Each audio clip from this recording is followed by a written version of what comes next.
கர்நாடகத்தினுடைய திருவிழா மைசூர் தசரா விழா மன்னர் காலத்திலிருந்து பாரம்பரியமாக கொண்டாடப்பட்டு வரக்கூடிய இந்த தசரா விழா இதுவரை 414 ஆண்டுகள் இந்த தசரா விழா கொண்டாடப்பட்டிருக்கிறது. 415வது ஆண்டாக இந்த ஆண்டு தற்பொழுது கோலாகலமாக இந்த தசரா விழாவும் அதனை ஒட்டி நடைபெறக்கூடிய இந்த யானைகள் ஊர்வலமும் தற்பொழுது தொடங்கி நடைபெற்று வருகிறது.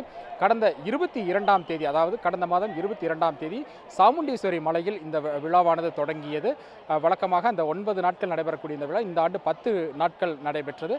புக்கர் விருது பெற்ற எழுத்தாளர் இந்த நிகழ்ச்சியை தொடங்கி வைத்தார். அதற்கு பிறகு கடந்த 10 நாட்களாக வெகு விமரிசையாக இந்த விழாவானது நடைபெற்று வந்தது. மைசூர் நகரம் முழுமையாகவே ஒரு களைகட்டி காட்சியளித்தது. குறிப்பாக தசராவிலே பல்வேறு விழாக்கள் கொண்டாடப்பட்டன. மகளிர்களுக்கான தனியாக ஒரு தசரா, சிறுவர்களுக்கான தசரா, குழந்தைகளுக்கான தசரா, விவசாயிகளுக்கான தசரா என பல்வேறு வகையான தசராக்களும் அதனையொட்டி பல்வேறு போட்டிகளும் நடைபெற்றன. கலை நிகழ்ச்சிகள் நடைபெற்றன. உணவு திருவிழா, உணவு மேளா மற்றும் புத்தக திருவிழா ஆகியவை நடைபெற்றன. மலர் கண்காட்சிக்கும் ஏற்பாடு செய்யப்பட்டிருந்தது. இதுபோன்று பல்வேறு கலை அம்சங்களுடன் கூடிய ஒரு மிக பெரும் திருவிழாவாக இந்த விழாவானது கொண்டாடப்பட்டது.